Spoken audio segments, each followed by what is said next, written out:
Assalamualaikum warahmatullahi wabarakatuh. Waalaikumsalam warahmatullahi wabarakatuh. Salam sejahtera untuk kita semuanya. Yang terhormat Bapak Ibu semuanya,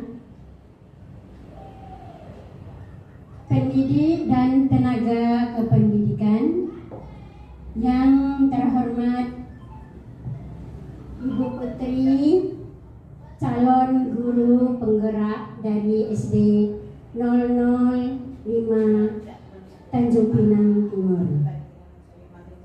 Syukur alhamdulillah, marilah sama-sama kita ucapkan kepada Allah Subhanahu wa Ta'ala, karena dengan rahmat dan hidayahnya kita dapat berkumpul di ruangan ini dalam rangka acara pemetaan aset dan kekuatan yang dimiliki sekolah melalui 7 modal utama sumber daya di SDN 005 Tanjung Pinang Timur yang akan disampaikan oleh guru kita, yaitu guru calon penggerak. Kemudian selawat beserta salam tidak lupa kita sampaikan kepada junjungan kita, yakni Nabi besar kita Muhammad Sallallahu Alaihi Wasallam, dengan ucapan Allahumma sholli ala Sayyidina Muhammad wa ala ali Sayyidina Muhammad. Semoga kita mendapat hidayahnya di yaumil akhir nanti. Amin amin ya rabbal alamin. Baiklah Bapak Ibu yang saya hormati, pada kesempatan ini saya mewakili Bapak Kepala Sekolah, yaitu sepatah kata pembukaan atas rapat yang kita lakukan hari ini. Mbak, kata orang, tak ada rotan, kayu pun tak ada. Ya. Kemudian kita berharap semoga apa yang kita lakukan hari ini berjalan dengan baik dan sukses, dan kita berharap guru kita yang kita banggakan bisa berhasil dan lulus dalam acara yang yaitu kegiatan yang dilalui yang selama berapa bulan ini. Mudah-mudahan menjadi penggerak bagi sekolah kita dan supaya sekolah kita lebih maju. Amin amin ya rabbal alamin. Tidak banyak yang saya sampaikan, cuma itu saja, dengan harapan semoga apa yang kita lakukan ini terlaksana dengan baik. Cuma itu yang dapat saya sampaikan. Ada yang salah itu adalah datang dari diri sendiri, yang benar itu adalah dari Allah Subhanahu wa Ta'ala. Akhir kata, wabillahi taufiq wal hidayah. Assalamualaikum warahmatullahi wabarakatuh.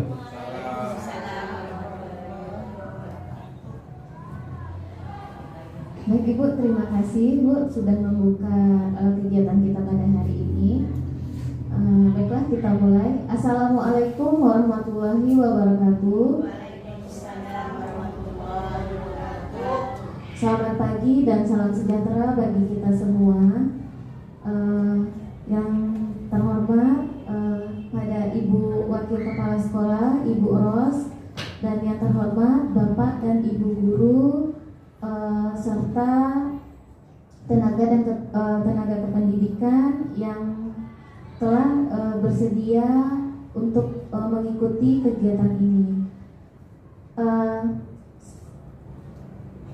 Puji dan syukur kita ucapkan kepada Allah yang telah melimpahkan rahmat dan nikmat kesehatannya kepada kita bersama, sehingga kita dapat berkumpul di ruangan yang kita banggakan ini dalam rangka mengikuti pemetaan aset atau kekuatan yang dimiliki sekolah melalui 7 modal utama sumber daya di SD Negeri 005 Tanjung Pinang Timur. Tidak lupa kita kirimkan salawat beriring salam kepada junjungan kita, Nabi besar kita, yakni Nabi Muhammad SAW, dengan mengucapkan Allahumma sholli ala Sayyidina Muhammad wa ala ali Sayyidina Muhammad. Baiklah Bapak Ibu, di sini kita akan berdiskusi, bekerja sama mengenai apa saja aset atau kekuatan yang dimiliki sekolah melalui 7 modal utama sumber daya di SD Negeri 005 Tanjung Pinang Timur ini. Sebelum kita masuk kepada sesi diskusinya, saya ingin menjelaskan sedikit tentang apa itu 7 modal utama sumber daya yang ada di sekolah kita ini.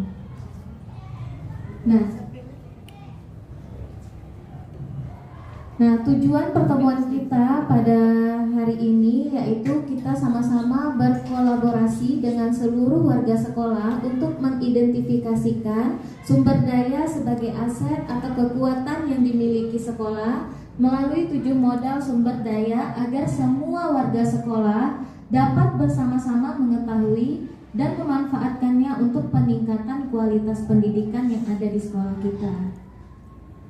Nah, sekolah disebut juga sebagai ekosistem pendidikan. Sekolah adalah sebuah bentuk interaksi antara faktor biotik, yaitu unsur yang hidup, dan abiotik, yaitu unsur yang tidak hidup. Kedua unsur ini tentunya saling berkaitan, berinteraksi satu sama lainnya, sehingga mampu menciptakan hubungan yang selaras dan harmonis.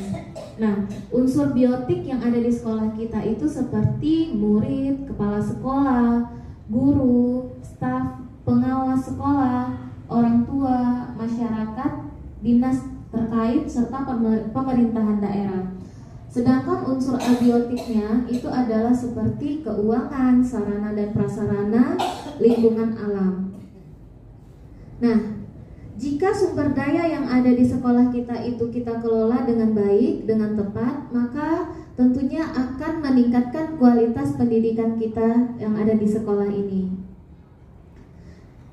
Nah, di sini terdapat 2 pendekatan yang digunakan dalam mengelola sumber daya tersebut, yaitu ada yang namanya pendekatan berbasis masalah. Nah, pendekatan berbasis masalah ini memusatkan perhatian kita pada yang mengganggu atau pada yang bermasalah saja, apa yang kurang dan apa yang tidak berfungsi dengan baik. Jadi kita hanya terfokus kepada satu masalah yang mengganggu dan apa-apa yang kurang di sekolah kita. Sedangkan pendekatan berbasis kekuatan ini atau berbasis aset itu memusatkan perhatian kita pada apa yang berjalan dengan baik, yang menjadi inspirasi, yang menjadi kekuatan ataupun potensi yang positif. Nah, untuk lebih lanjutnya, menurut Green dan Hans itu di dalam bukunya tahun 2010 menjelaskan kecenderungan cara pandang yang menggunakan pendekatan berbasis kekurangan ini dengan pendekatan yang berbasis aset. Jadi tadi pendekatan berbasis masalah itu sama dengan pendekatan berbasis kekurangan, yaitu kita hanya terfokus pada masalah. Yang kedua, kita hanya mengidentifikasi kekurangan-kekurangan yang ada di sekolah kita. Yang ketiga, kita hanya fokus mencari bantuan, siapa saja nih yang bisa membantu sekolah kita. Yang keempat, kita merancang program atau proyek untuk menyelesaikan masalah. Yang kelima, mengatur kelompok yang melaksanakan proyek untuk menyelesaikan masalah tersebut. Jadi pendekatan berbasis kekurangan ini kita hanya berpusat kepada kekurangan-kekurangan yang ada di sekolah kita ini, kepada masalah-masalah yang ada di sekolah kita ini, yang terjadi di sekolah kita.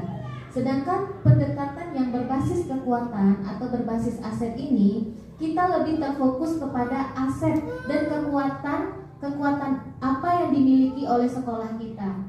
Yang kedua, kita lebih kepada membayangkan masa depan sekolah kita. Yang ketiga, kita lebih berpikir tentang kesuksesan yang telah diraih dan kekuatan untuk mencapai kesuksesan tersebut.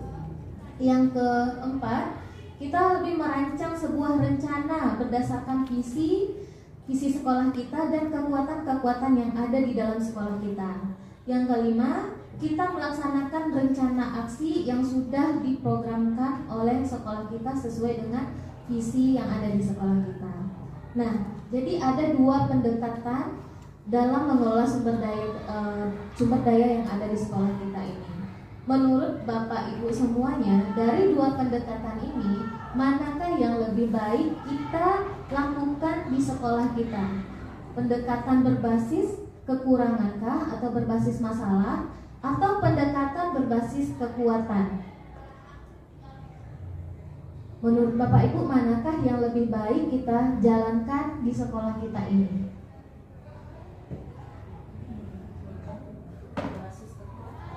Iya, pendekatan berbasis kekuatan. Karena di pendekatan berbasis kekuatan ini kita lebih terfokus kepada kekuatan yang ada di sekolah kita ini untuk meningkatkan kualitas pendidikan di sekolah kita. Sedangkan pendekatan berbasis masalah, kita hanya terfokus kepada kekurangan-kekurangan yang ada di sekolah kita, masalah-masalah yang ada di sekolah kita, sehingga kita terlupa sekolah kita itu ternyata memiliki kekuatan untuk meningkatkan kualitas pendidikannya.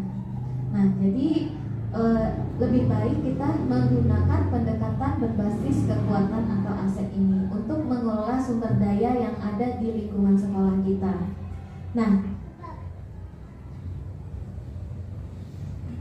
dengan pendekatan berbasis kekuatan tadi, atau disebut juga dengan pendekatan ABCD ya, atau Asset Based Community Development. Nah, ini maksudnya adalah pengembangan komunitas berbasis aset atau disingkat PKBA. Di sini menekankan dan mendorong komunitas untuk dapat memberdayakan aset yang dimiliki serta membangun keterkaitan dari aset-aset tersebut agar menjadi lebih berdaya dan berguna. Jadi komunitas maksudnya di sini adalah sekolah kita yang memberdayakan aset-aset yang dimiliki oleh sekolah kita untuk membangun keterkaitan agar menjadi lebih berdaya guna. Nah, jadi dalam berpikir berbasis kekuatan tadi atau berbasis aset tadi, ada 7 modal aset utama yang harus kita ketahui. Yang pertama di sini adalah modal manusia. Jadi modal manusia apa yang dimiliki oleh sekolah kita? Nah, ini tentunya seperti guru, kepala sekolah, wakil kepala sekolah, murid, wali murid, komite, pokoknya modal manusia yang ada di sekolah kita. Yang kedua itu modal sosial. Modal sosial di sini maksudnya adalah kerjasama kita terhadap instansi atau lembaga-lembaga yang berada di sekitar sekolah kita. Contohnya, sekolah kita ini berdekatan dengan instansi pemerintah seperti puskesmas. Di samping sekolah kita ini ada puskesmas pembantu. Jadi kita bisa menjalin kerjasama dengan puskesmas tersebut untuk menjalankan program di sekolah kita ini. Contohnya mungkin ada penyuluhan kesehatan atau seperti kegiatan rutin seperti contohnya vaksin, pemeriksaan kesehatan. Nah, itu salah satu contoh modal sosial yang dimiliki oleh sekolah kita. Nah, nanti kita akan bersama-sama menggali apa saja modal-modal atau aset-aset yang dimiliki oleh sekolah kita ini. Yang ketiga, ada modal fisik. Modal fisik ini seperti gedung atau bangunan yang ada di sekolah kita ini atau ruangan-ruangan. Yang keempat ada modal alam dan lingkungan. Modal alam dan lingkungan ini maksudnya adalah bagaimana sih lingkungan di sekolah kita, apa bisa kita manfaatkan untuk perkebunan, untuk menanam buah-buahan gitu, seperti itu. Jadi terkait dengan lingkungan alam yang ada di sekolah kita. Yang kelima, modal finansial. Ini berkaitan dengan keuangan. Jadi dari mana saja sumber-sumber keuangan yang bisa kita kelola di sekolah kita. Yang keenam ini adalah modal politik. Modal politik ini maksudnya adalah kerjasama guru kita dengan lembaga-lembaga luar yang menjadi pengurus kegiatan-kegiatan atau di lembaga luar. Ini contohnya saja mungkin Pak Andi kan sering menjadi pengurus di lembaga-lembaga instansi pemerintahan dalam pengadaan perlombaan. Nah, itu bisa menjadi modal politik yang ada di sekolah kita. Selain itu menjadi pengurus KKG misalnya, kemudian menjadi pengurus DW seperti Kak Rika, itu juga termasuk modal politik. Atau DW kecamatan dan DW kota, ya Kak Rika. Nah, yang ketujuh itu modal agama dan budaya. Modal agama dan budaya ini maksudnya adalah yang berkaitan dengan religius atau keagamaan yang ada di lingkungan sekolah kita. Contohnya misalnya lingkungan sekolah kita berdekatan dengan masjid. Jadi kita bisa menggunakan aset tersebut untuk membangun sikap religius dari anak-anak kita. Dan juga program-program keagamaan yang sudah kita lakukan di sekolah kita seperti ekskul marawis, kemudian setiap hari Jumat kita melaksanakan literasi pagi berkenaan dengan keagamaan seperti membaca Yasin. Nah, ini adalah 7 modal aset utama yang dimiliki oleh sekolah kita. Jadi setelah ini kita akan menggali bersama-sama, mengidentifikasi modal apa yang dimiliki oleh sekolah kita sesuai dengan poin-poin pemetaan aset ini. Nah, baiklah Bapak Ibu, mungkin itu saja yang bisa saya sampaikan sedikit tentang 7 modal aset yang dimiliki oleh sekolah kita. Selanjutnya kita akan mengidentifikasi bersama-sama, berdiskusi, berkolaborasi apa saja kekuatan aset yang dimiliki oleh sekolah kita dan lingkungan yang ada di sekitar sekolah kita ini. Bapak Ibu, terima kasih atas waktunya dan perhatian serta kerjasamanya. Selanjutnya kita akan melanjutkan dengan mengidentifikasi modal-modal apa saja yang sekolah kita miliki ini. Nah, tentunya modal ini akan menjadi peningkatan kualitas pendidikan yang ada di sekolah kita. Baiklah Bapak Ibu, kita langsung saja ya untuk menghemat waktunya. Kita langsung isi di sini.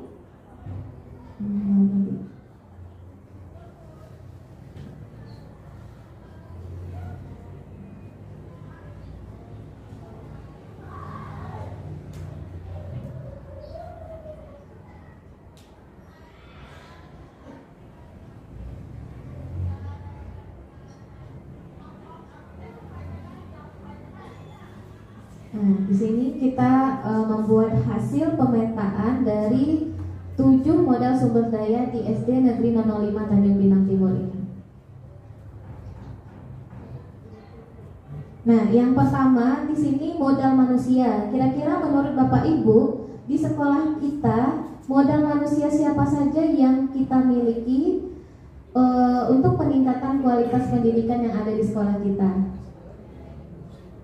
Tadi yang pertama tentunya pasti kepala sekolah, gitu ya Bapak Ibu. Jadi kita di sini diskusi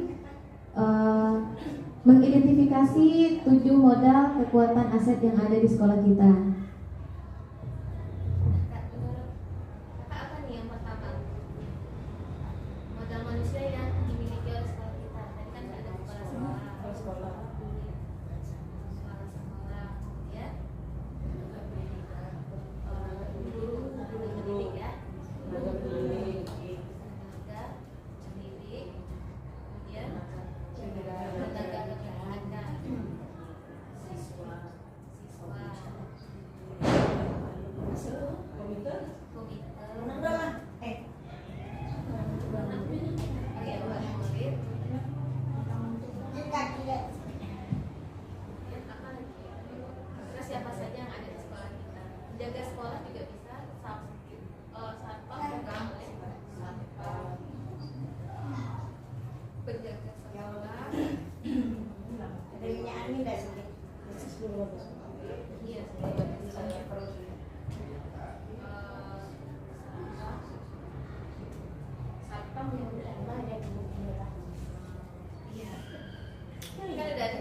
Ini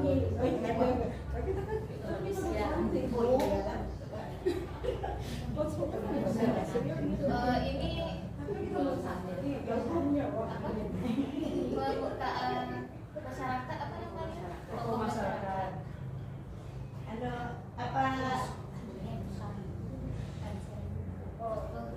Kacang hijau sendok ayah dia sakit perut yang akan sendok ayah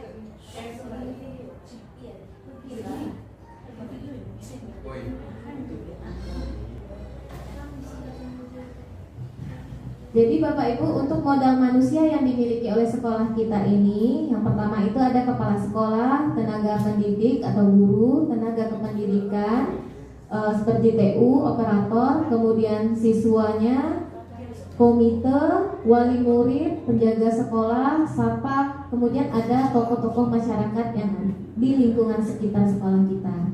Nah, yang kedua ini adalah modal sosialnya. Kira-kira menurut Bapak Ibu modal sosial yang kita miliki kira-kira apa? Ini contohnya seperti kerjasama kita dengan instansi-instansi pemerintahan yang lain atau lembaga-lembaga yang lain. Seperti tadi sekolah kita ini kan berdekatan dengan puskesmas. Kemudian sekolah kita juga dengan masjid. Ya. Jadi kita juga kemarin itu ada kedatangan dalam mitigasi bencana dari BPMP ya Pak Gilang ya, BPBD ya, apa? BPBD. Nah itu juga termasuk dalam modal sosial yang dimiliki oleh sekolah kita, bekerja sama dengan instansi pemerintahan yang lain untuk menjalankan program atau mengisi program kegiatan-kegiatan yang ada di sekolah kita. Mungkin tadi puskesmas bisa kita masukkan di dalam.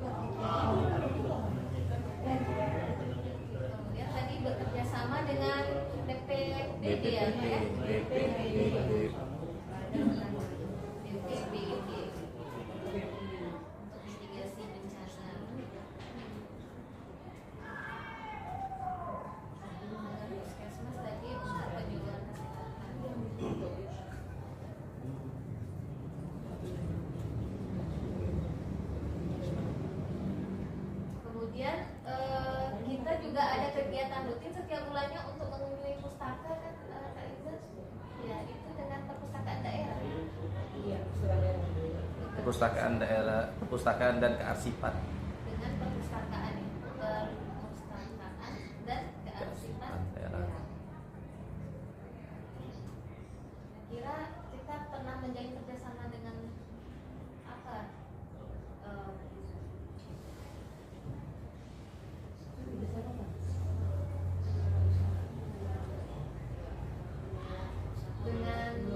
Dengan Budi ada nggak, dunia industri, dunia usaha? Belum. Iya. Bekerja sama dengan pihak kepolisian belum ada.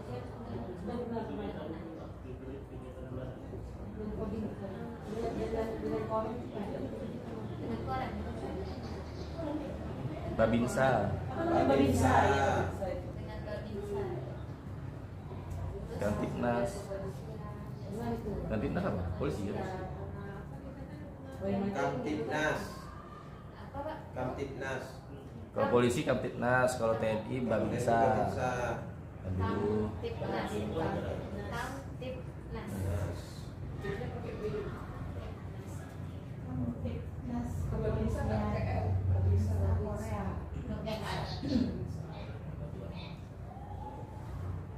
Kemudian ada lagi Kak? Kira-kira kita pernah bekerja sama dengan instansi pemerintahan yang lain atau lembaga swasta mungkin seperti tempat bimbel, bimbingan belajar, pernah?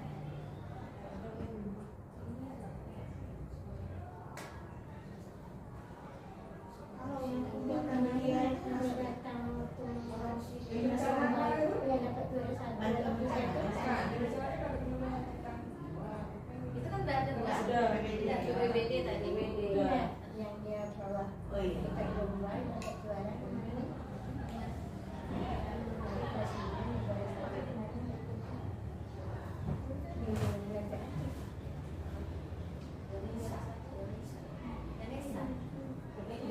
Bukan Ganesha.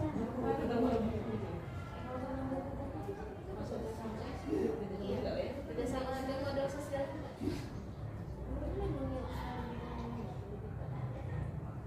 Bidang percetakan KPI. Iya. Dengan bidang dunia usaha. Dunia usaha.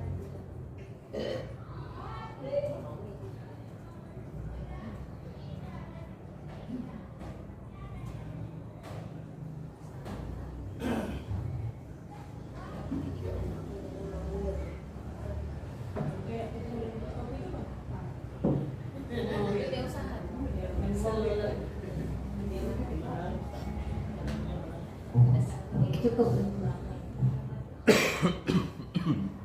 Baiklah Bapak Ibu, ini modal sosial yang dimiliki oleh sekolah kita, yaitu bekerja sama dengan puskesmas untuk penyuluhan kesehatan, kemudian bekerja sama dengan BPBD untuk mitigasi bencana, yang ketiga bekerja sama dengan perpustakaan dan kearsipan daerah, yang keempat bekerja sama dengan Babinsa, yang kelima bekerja sama dengan Kamtibnas, kemudian bekerja sama dengan dunia usaha maupun dunia industri di bidang pendidikan. Nah, yang ketiga itu modal fisik. Modal fisik ini adalah gedung, ruangan, atau sarana dan prasarana apa saja yang dimiliki oleh sekolah kita ini. Yang pertama pastinya itu adalah ruangan kepala sekolah. Ya, ini Bu Desi ini fokusnya. Ya, silakan Bu Desi. Kepala sekolah, ruangan TU, ruangan majelis guru,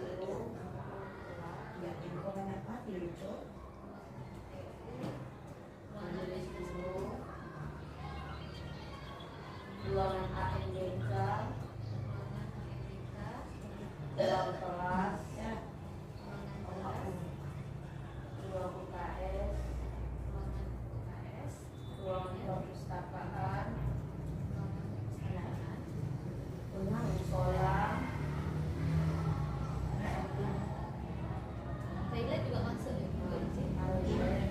itu kan aja dulu musola dulu, terus di kantin,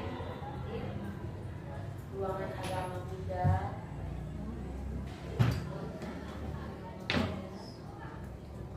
Kita tuh masuk juga musola ya, Apa? gudang kecil. Iya, masuk. Nah, ruang kecil, gudang, baru toilet. Oh, ini rumah dinas kita. Rumah dinas penjaga sekolah. Rumah dinas penjaga sekolah.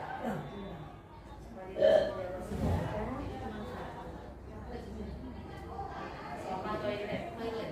Terus fasilitasnya seperti wifi kita juga.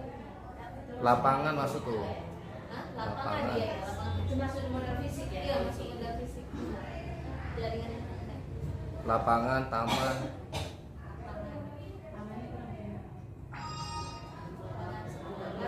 Taman sekolah, wifi.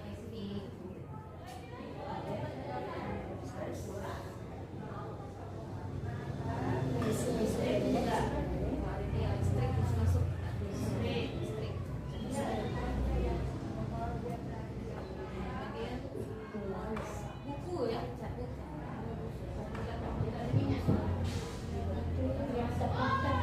musola sebenarnya masuk, tapi Sebenarnya itu kalau di Sapas musola nggak ada.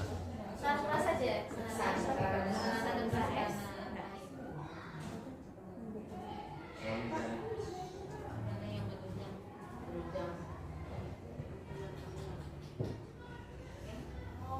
Jadi modal fisik yang dimiliki oleh sekolah kita, ruangan kepala sekolah, ruangan TU, ruangan majelis guru, ruangan AMDK, ruangan kelas, ruangan UKS, ruangan perpustakaan, musola, kantin sekolah, ruangan agama Buddha, gudang, rumah dinas, penjaga sekolah, toilet, lapangan sekolah, taman sekolah, wifi, listrik, serta sarana dan prasarana yang menunjang untuk pendidikan.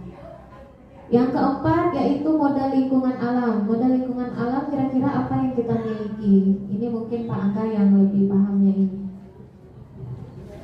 Modal lingkungan alam kita ada kebun tak? buat kebun sekolah. Kebun pisang. Mangga sekolah kecil. Mangga bisa Kebun termasuk kecil. Kebun pisang aja. Kebun pisang di Padang. Ada pisang. Pohon mangga sama itu.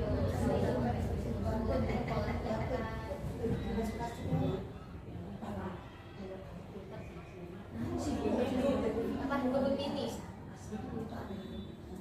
Apa lagi Bang Angga? Taman aja ya, masuk juga sih Pak. Taman udah kopi. Masih tidak di sini. Kan banyak mas. Taman juga masuk ada. Ada kebun mawar kan?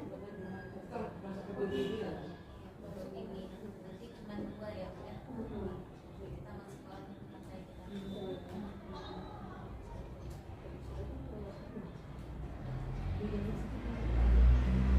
Kira-kira modal lingkungan alam kita cuma ini aja ya Bapak Ibu, kebun mini, kemudian taman sekolah.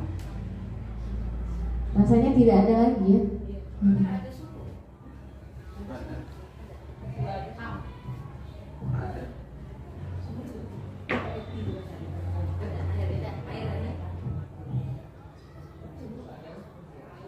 Sumber airnya sumur ya Pak?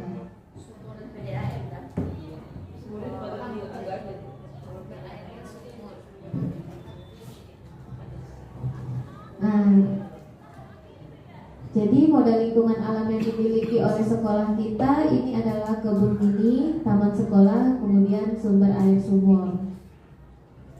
Yang kelima ini adalah modal finansial yang berhubungan dengan pengelolaan keuangan yang ada di sekolah kita. Yang pertama sekali tentunya itu adalah dana BOS. Dana BOS ya Bapak Ibu,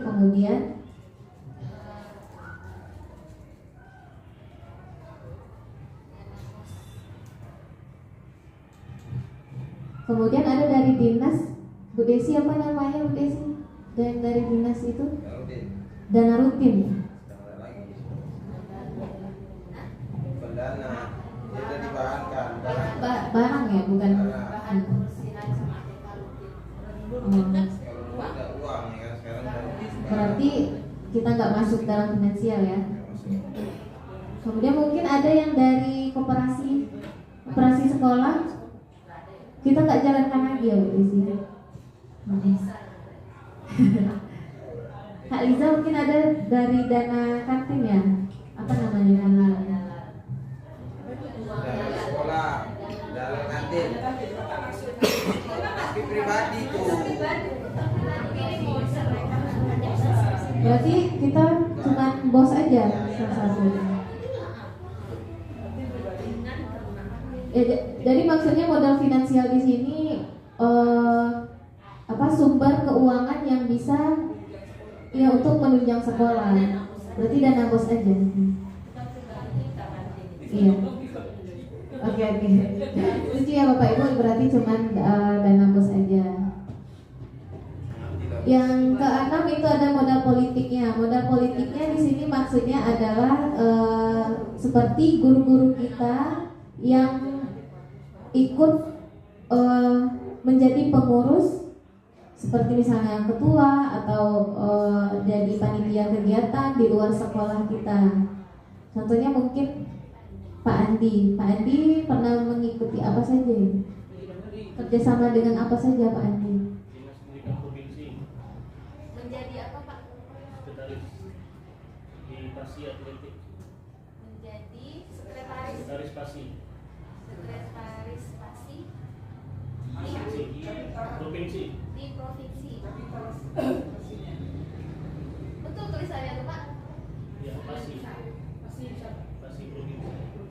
Iya, Pasi yang urusan. Pasi di dinas provinsi ya?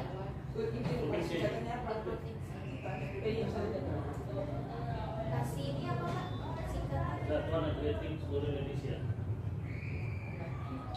Seluruh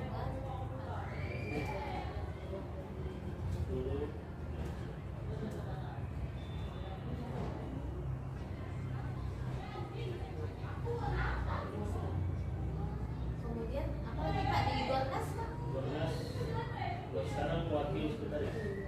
Jadi wakil sekretaris.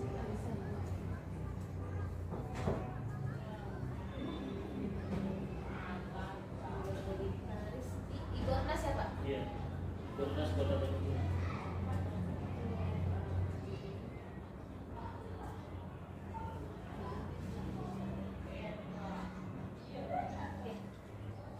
Kemudian mungkin ada Pak Usni juga jadi panitia di PGRI itu. Baik, pengurus ya.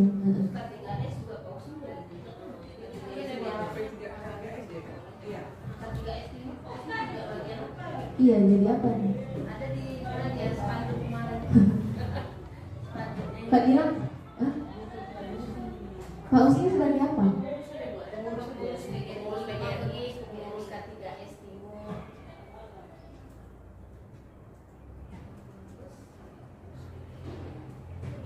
PGRI Kota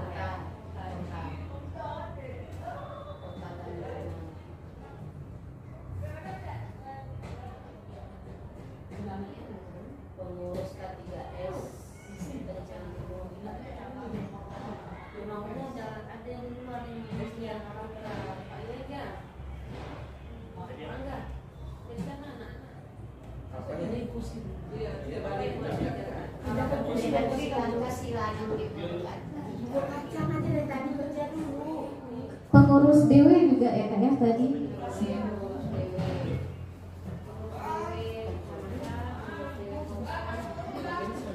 Kota siapa?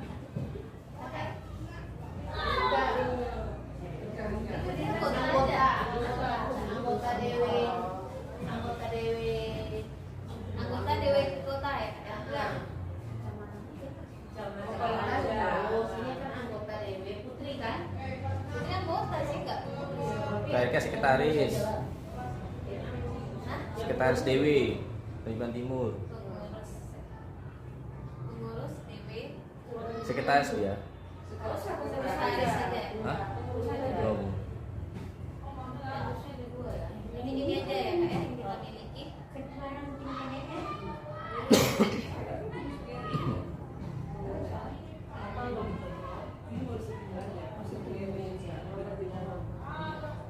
Nah, jadi ini modal politik yang kita miliki di sekolah kita, yaitu salah satu guru kita.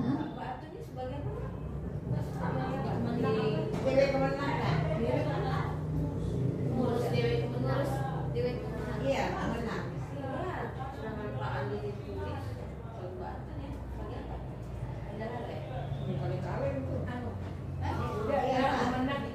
Kalau ini bagus ini bagian atas kan? Kan itu yang di sini anak besar. Enggak. Itu yang berkaitan dengan pendidikan. Bagian apa sih tuh? Pengurusnya. Pendidikan. Enggak itu DW-nya. Iya. Oh, pendidikan gitu. Bagian pendidikan, Mbak kan? Seksi pendidikan. Seksi pendidikan.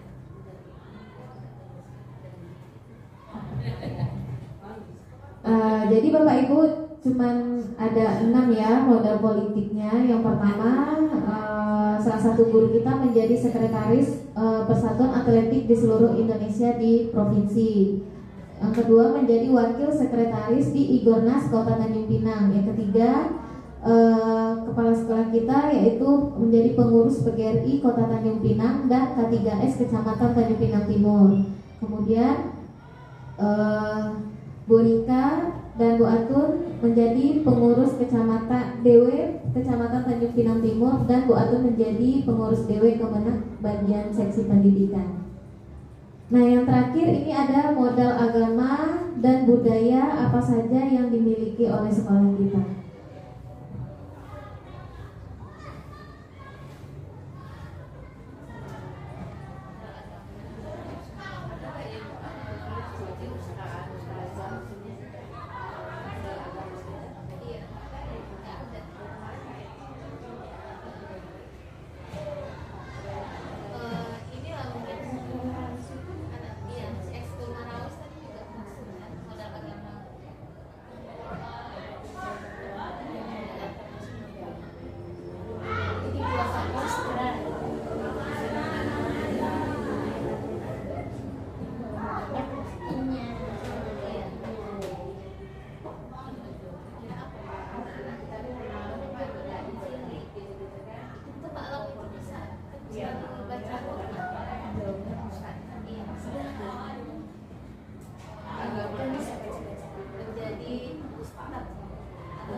Baiklah Bapak Ibu, 7 modal agama dan budaya yang dimiliki oleh sekolah kita, yaitu salah satu guru menjadi tokoh agama di lingkungan masyarakat, kemudian kepala sekolah kita yang menjadi seniman budaya di Kota Tanjung Pinang. Nah, inilah kekuatan-kekuatan yang dimiliki oleh sekolah kita yang bisa kita daya gunakan untuk meningkatkan kualitas pendidikan di sekolah kita ini.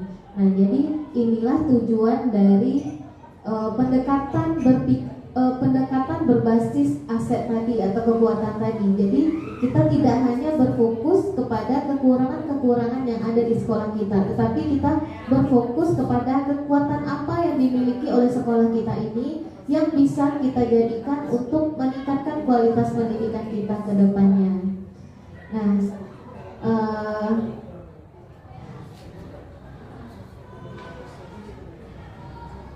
Nah, baiklah Bapak Ibu, kita sudah selesai mengidentifikasi 7 modal sumber daya SD Negeri 005 Tanjung Pinang Timur, yang mana nanti sumber daya ini yang akan kita gunakan, kita kembangkan untuk meningkatkan kualitas pendidikan kita ke depannya. Nah, sampai di sini Bapak Ibu ada yang mau ingin ditanyakan? Bu Enda, ada yang mau ditanyakan? Hah? Iya, ada yang mau ditanya Bu Enda? Iya, silakan Bu Enda.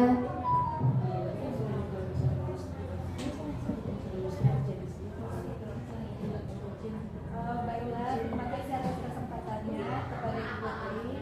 Di sini saya hanya ingin bertanya mengenai tadi ada 2 pendekatan yang digunakan. Dari 2 pendekatan itu untuk setiap satuan pendidikan atau sekolah boleh memilih salah satu saja atau boleh dua-duanya? Iya, itu saja yang ingin saya tanyakan. Terima kasih. Baik Bu Enda, terima kasih atas pertanyaannya.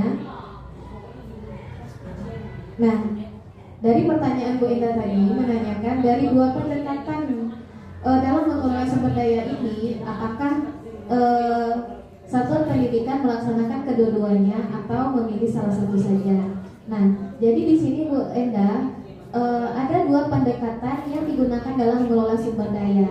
Dari 2 pendekatan ini, yaitu pendekatan berbasis masalah dan pendekatan berbasis kekuatan.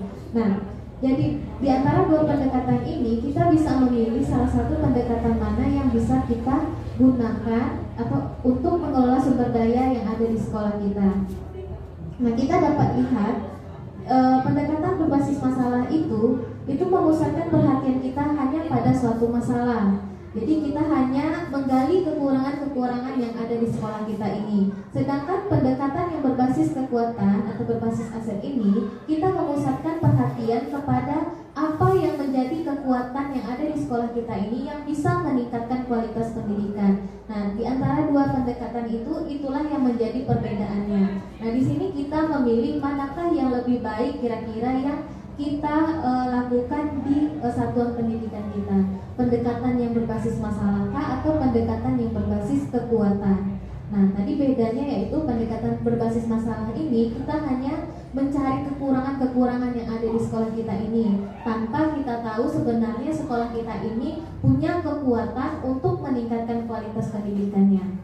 Nah, sedangkan pendekatan berbasis kekuatan atau aset ini kita lebih terfokus kepada kekuatan-kekuatan yang kita miliki, seperti yang sudah kita identifikasi tadi. Ternyata di sekolah kita ini memiliki kekuatannya melalui 7 modal sumber daya tadi.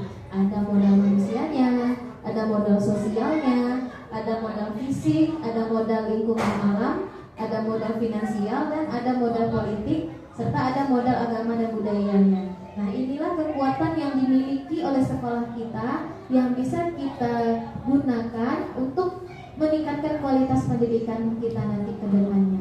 Itu. Jadi di antara 2 pendekatan itu manakah yang lebih baik kita gunakan dalam mengelola sumber daya kita?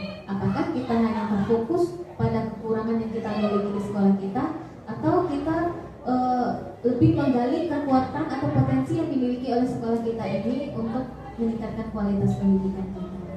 Jadi seperti itu Bu Enda. Mungkin menurut Bu Enda mana yang lebih baik kita gunakan untuk mengelola sumber daya kita ini? Kalau menurut saya bagus juga kekuatannya, cuma untuk kekurangan itu kan bisa diperbaiki juga, tentu di dalam modal yang kita aset yang kita punya itu kan ada juga kekurangannya, dan jadi Iya. kekurangan itu kita perbaiki, itu kan untuk berbasis masalah, boleh seperti itu. Oh iya, boleh sekali Bu Enda. Jadi maksud Bu Enda di sini, ya boleh dipakai dua-duanya, boleh juga salah satu. Cuman kalau kita pakai dua-duanya mungkin lebih menguntungkan juga untuk sekolah kita, karena dari kekurangan yang kita miliki itu kita kedepannya akan memperbaiki kekurangan itu menjadi lebih baik lagi ke depannya. Dan tentunya ini saling berkaitan Bu Enda. Untuk memperbaiki kekurangan itu tentunya kita menggunakan modal utama yang ada di sekolah kita ini. Jadi antara dua-duanya saling berkaitan. Jadi bisa kita gunakan dua pendekatan ini untuk mengelola sumber daya yang ada di sekolah kita. Baik Bu Enda, terima kasih Bu Enda atas pertanyaannya. Mungkin ada pertanyaan yang lain dari Bapak Ibu semua? Kalau tidak ada, kita tutup saja, kita akhiri saja diskusi kita dalam mengidentifikasi 7 modal utama sumber daya yang ada di sekolah kita ini. Baiklah Bapak Ibu, terima kasih banyak atas partisipasinya, kerjasamanya, dan meluangkan waktunya untuk dapat hadir dalam kegiatan diskusi ini. Apabila dalam acara dari pembukaan tadi sampai selesai ini saya ada salah-salah dalam berkata, saya mohon maaf yang sebesar-besarnya karena saya juga masih belajar. Saya akhiri dengan wabillahi taufiq wal hidayah. Wassalamualaikum warahmatullahi wabarakatuh.